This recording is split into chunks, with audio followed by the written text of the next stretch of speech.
Presented by SBR Music. बोले बोला अम्बे मैया की मैया के पूजा करे कोई दिया से तोरे कोई लचरा दिया से तोरे कोई लचरा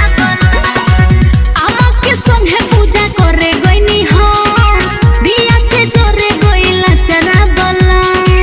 आमा के संगे पूजा करे गइनी हो दिया से तोरे कोई लचरा बोला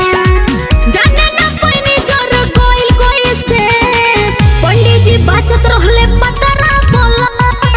मैया के पूजा करे गइलू धाम महंगा के साड़ी कोई दिहलू खत्म मनवा तुहार कहीं औरी रहे पूजा में ध्यान लगौले बाड़ू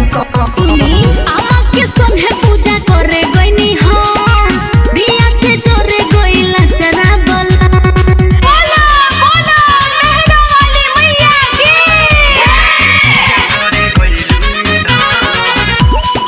दिया से जोरे गइला चरा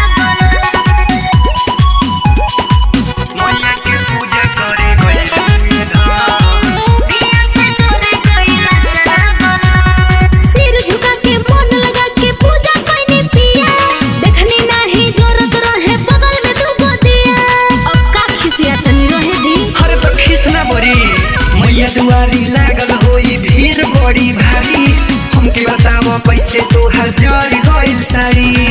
अचके में लागे होई कोइल भरम दिया से जोर गइल चरा बोला जाने ना कोइनी जोर गइल कैसे पंडित जी बाचत रहले पतरा बोला मैया के पूजा करे गइलू धाम महंगा के साड़ी कोई दिहलू खत्म बोला बोला शीतला मैया की महंगा के साड़ी कोई दिहलू खत्म संजीवनी रिकॉर्डिंग स्टूडियो भोरे। मैया के पूजा करे गइलू धाम दिया से तोरे गइला चरा बोला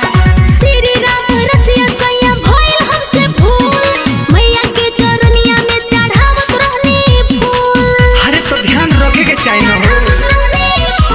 अपना तू फैशन में पुनीता हुकबू एकदम कूल पंकज मन कुछ कहे लेता जालू काहे फूल दर्शन ला लागल रहे असरा बलम दिया से जोर गइल चरा बलम जाने ना कोइनी जोर गइल कैसे पंडित जी बाचत रहले पतरा बलम मैया के पूजा करे गइलू धाम महंगा के साड़ी कोई